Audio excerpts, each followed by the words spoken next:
Sabe, na nossa caminhada de fé, todo mundo chega a uma espécie de encruzilhada. De um lado, tem o caminho de perseverar, de ir até o fim. E do outro, a tentação de recuar, de desistir. Hoje, a gente vai mergulhar na carta aos Hebreus para entender melhor essa escolha. Uma escolha que, no fundo, define o nosso destino espiritual. Vamos lá? E olha só, o ponto de partida para a nossa conversa é justamente este versículo. Ele é poderoso porque coloca duas realidades bem opostas na nossa frente. Ou se vive pela fé, ou se recua. É uma linha bem clara, né? O nosso bate-papo de hoje vai ser todo sobre o que significa, na prática, escolher um desses lados. Pois é, a vida com Cristo não é uma corrida de 100 metros, né? É muito mais parecida como uma maratona. Essa nossa jornada exige bem mais do que só uma boa largada. Para cruzar a linha de chegada e receber a promessa, é preciso ter resistência. E essa ideia é fundamental, sabe? A carta aos Hebreus foi escrita pra gente como a gente, pessoas que estavam sentindo o cansaço da caminhada e até pensando em largar tudo. E o recado que fica pra nós é bem direto. O cristianismo de verdade não se mede por como a gente começa, mas por como a gente continua, um dia de cada vez. Então, vamos entrar de cabeça no primeiro caminho, o da perseverança. Mas o que isso significa de verdade? É só aguentar firme e torcer pelo melhor? Não, não. Como a gente vai ver, é algo muito mais ativo, muito mais forte do que isso. O que é mais incrível nisso tudo é o que essa esperança representa. A nossa esperança não é só um otimismo solto no ar. Ela está firme, está ancorada no caráter de Deus, que não muda, e na sua palavra. Foi essa certeza que deu força para os primeiros cristãos enfrentarem o que enfrentaram. E não com tristeza, mas com alegria. E para entender isso ainda melhor, a gente pode olhar a palavra no original, em grego. É hipomoné. Não tem nada a ver com sentar e esperar a tempestade passar. Pelo contrário, é a força de continuar de pé, com propósito, leal, no meio do furacão. É uma firmeza ativa, entende? Então, a gente percebe que perseverar tem na verdade duas partes, né? A resistência é tipo a raiz que nos deixa firmes quando o vento bate. Mas a fidelidade ativa, esses são os frutos. Continuar amando, servindo, obedecendo, mesmo quando tudo parece difícil. Não é só sobreviver, é continuar dando frutos. Agora a gente precisa ser bem honesto e falar do outro caminho, o do abandono. É um assunto pesado, a gente sabe, mas a Bíblia não foge dele, então nós também não podemos. Vamos entender o que é essa tal de apostasia. A palavra-chave aqui é apostasia.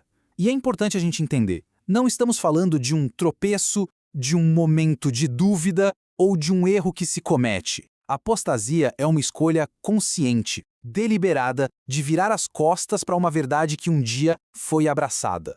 É um abandono de caso pensado. E é exatamente por isso que a Bíblia trata esse assunto com tanta seriedade. A grande tragédia aqui não é alguém que nunca conheceu a verdade e rejeitá-la, mas sim alguém que já esteve dentro de casa, que provou da graça de Deus e mesmo assim conscientemente escolheu ir embora. Olha, esse talvez seja um dos versículos mais impactantes de toda a Bíblia. É um lembrete muito sério de que, ao se afastar da graça, a gente se coloca diante da justiça de um Deus que é amor sim, mas que também é fogo consumidor. Então, com esses dois destinos em mente, a nossa escolha de todo dia se torna muito, mas muito real. Vamos colocar lado a lado alguns hábitos que mostram quem está no caminho da persistência e quem, talvez sem nem notar, já começou a recuar. Dá uma olhada nesse quadro, ele resume bem a coisa toda. De um lado, os hábitos que fortalecem a fé, do outro, o caminho do recuo. E o mais interessante é notar como o caminho do recuo não começa com um ato de rebeldia gigante, não. Começa nos pequenos detalhes. Negligenciar a oração, se afastar da comunidade, são como pequenas rachaduras que, com o tempo, podem derrubar um muro inteiro. Mas olha só, aqui vem a boa notícia. Ninguém se torna um apóstata da noite para o dia. É um processo, um esfriamento lento. E o que isso significa? Significa que, a qualquer momento, se a gente reconhecer os sinais, dá para parar, se arrepender e, com a ajuda de Deus, pegar o caminho de volta. Beleza. Depois de entender os caminhos, a pergunta que fica é: como, na vida real, a gente se mantém firme? Que ferramentas a nossa fé oferece para a gente não só sobreviver, mas crescer e florescer nessa jornada? Essa é uma pergunta que cada um de nós precisa se fazer com muita honestidade. Aquela falta de vontade de orar, a preguiça de estar com os irmãos, a vergonha de falar da fé, são esses pequenos sinais que precisamos identificar e combater antes que virem um problemão. E se a gente mudasse a nossa perspectiva sobre as dificuldades?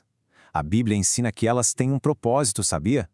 Pense bem, as lutas nos mantêm humildes, nos fazem lembrar do sacrifício de Cristo. E o melhor de tudo, criam o palco perfeito para o poder de Deus brilhar na nossa fraqueza. E talvez a verdade mais animadora de todas seja esta. A gente não está nessa jornada por conta própria. A grande promessa é que o Espírito Santo caminha com a gente, nos fortalecendo, nos guiando e nos capacitando a cada passo. A nossa perseverança não depende só da nossa força, mas do poder dele agindo em nós. E a gente termina com essa declaração de identidade, que é poderosíssima. O autor de Hebreus nos convida a nos enxergarmos assim, não como os que desistem e se perdem, mas como aqueles que creem e são salvos. A questão que fica no ar é: qual desses dois caminhos as nossas escolhas de hoje estão construindo? A decisão é nossa, a cada dia.